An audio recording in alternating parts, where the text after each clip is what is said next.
I used to think that stretching my hip flexor and my psoas is how I would release the tension in my hip. But I didn't realize there's many things going wrong here. One, you don't know if your ankle is collapsing this way or this way.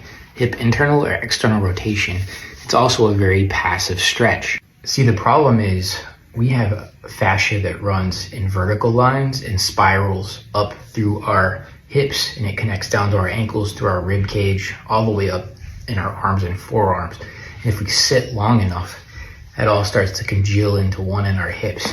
So we want to break through that mold. Instead, I work on retraining the activation of that spiral chain through that hip. And I start by bending this leg inward. I put my head over the front of this knee and my weight on that right side. I put my left leg back, and you put your knee on the ground if you want. And I go down into this pigeon pose. And then with this leg, I drive this knee and that foot into the ground and lift myself up to a point where this leg is off the ground. And I fight to keep that up. And I just floss back and forth there. And that is activating that hip, and it's retraining that spiral chain. While I can't do this, I'm going to show you some variations that work for me. Step one, I start by getting into this position. I don't want to let my foot flail out away from my body. I want to tuck it in toward my body if possible. And step one is just driving your knee into the ground as you explore balancing your upper torso, and you can turn away from that front knee. Step two is engaging that ankle and starting to bring it into the picture. And you're gonna drive it into the ground and see if you can just lift yourself up. Level three, which starts to get a little bit harder, this time you're gonna try to drive that back heel into the ground. It's gonna come up a little while rotating your chest toward that front hip. And you're driving contortion all the way up this leg into that hip spiral, into your chest.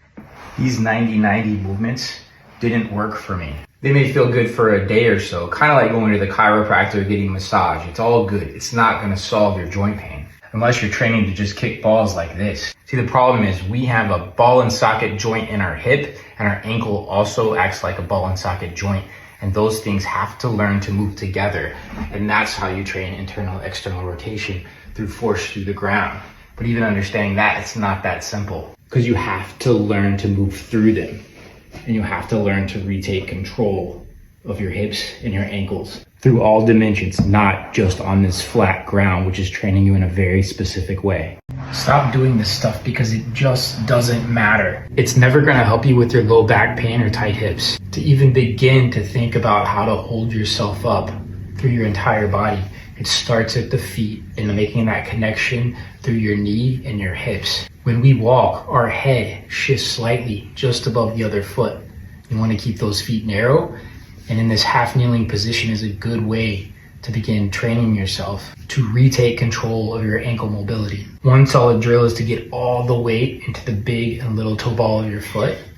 And as you shift your weight to the right over that foot, you can let your knee come outside of that pinky toe and just rock back and forth. My foot isn't letting go, and I'm retraining my ankle to my hip connection that this movement is okay, so that we can begin to unlock not only our hips, but our ankles as well. I learned this from this guy who looks to be over 50 years old, and he's basically able to dunk off of his bare feet. Barefoot, 10 feet, 51, and I still young because I refuse to get old. I like my frog squat, also the camel. And there's a lot of different versions of the truth on here. Don't deadlift, do deadlift. Stretching is bad, stretching is good. So when I see this older guy dunking a basketball into his 50s from bare feet, I pay attention. This is his book, Unlock 7 Postures, Mobility, Add It to Your Stuff. These passive stretches are not gonna help you improve your back pain. If we can't get our feet grounded into the floor and driving force through the spirals up our body, we're not gonna release the tension in our low back. A recent study put 35 people on inward sloping wedges to drive that inward collapse of their ankles, and what they found was, as expected, this corresponding arch in the low back. And you see that coil impact the direction of the knee and the hip all the way up the body. Here's what we do instead. We get into this position on all fours. Your big toe knuckles should feel like they're glued to the floor. Now, as you gently rock your hips back, keep your hands where they are and your eyes looking forward. So eventually sit all the way back hips to heels, but only if your feet and ankles stay locked down and if you're able to get that far back. Your heels will try to collapse, but don't let those pop out.